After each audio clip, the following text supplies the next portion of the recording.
அட என்னப்பா இது எம்பிட்டு காசு போட்டு ஃபோன் வாங்கினாலும் அந்த ஃபோனுக்கு தினம் சார்ஜ் போட வேண்டியதா இருக்கு. சார்ஜே போட தேவையில்லாத மாதிரி ஏதாவது ஃபோன் வந்தா நல்லா இருக்கும்னு சொல்லிட்டு நிறைய பேர் வந்து புலம்பிருப்பாங்க. இப்ப அதுக்கு தகுந்தாப்புல தான் சீனாவோட ஸ்டார்ட் அப் நிறுவனம் ஒண்ணு 50 வருஷம் சார்ஜே போட தேவையில்லாத ஒரு பேட்டரியை வந்து கண்டுபிடிச்சிருக்காங்க. இன்னைக்கு நம்ம வீடியோல இந்த விஷயத்த பத்தி தான் வந்து பார்க்க போறோம். சீனாவோட ஸ்டார்ட் அப் நிறுவனமான பெட்டோவோல்ட் வந்து என்ன பண்ணிருக்காங்கன்னா, ஒரு காயின் சைஸ்ல சின்னதா ஒரு பேட்டரியை வந்து கண்டுபிடிச்சிருக்காங்க. இந்த ஒரு பேட்டரி வந்து எப்படி தயாரிச்சிருக்காங்கன்னா, நியூக்ளியர் எனர்ஜியை வந்து யூஸ் பண்ணி 63 ஐசோடோப்ஸை வச்சு இந்த ஒரு பேட்டரியை வந்து கண்டுபிடிச்சிருக்காங்க.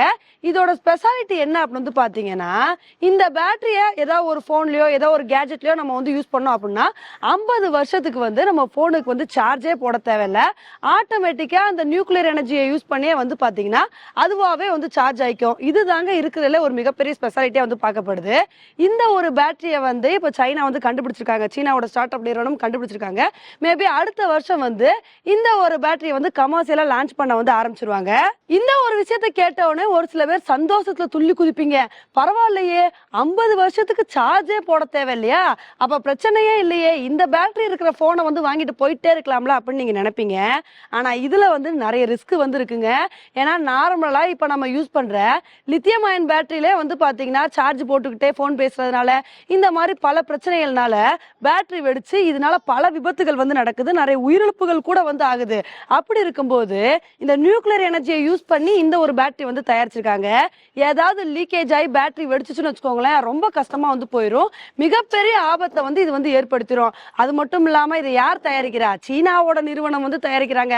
சீனா சும்மாவே வந்து குவாலிட்டி எப்படி என்ஷூர் பண்ணுவாங்க அப்படின்னு வந்து தெரியும். அப்படி இருக்கும்போது பேட்டரி விஷயத்துல வந்து நம்ம ரிஸ்க் எடுக்கலாமா?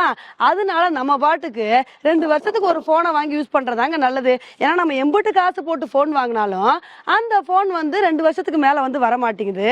அதனால அதுக்கு போய் இவ்வளவு ரிஸ்க் எடுக்கணுமா அப்படின்றத நம்மளோட கருத்தா வந்து இருக்கு. வேணும்னா என்ன பண்ணலாம்னு பாத்தீங்கன்னா, இப்ப நார்மலா நம்மளோட போன் எல்லாம் வந்து லித்தியம் அயன் பேட்டரியை வந்து யூஸ் பண்ணிக்கிட்டு இருக்கோம். இந்த பேட்டரிஸ் வந்து அந்த அளவுக்கு லைஃப் லாங் வந்து வராது.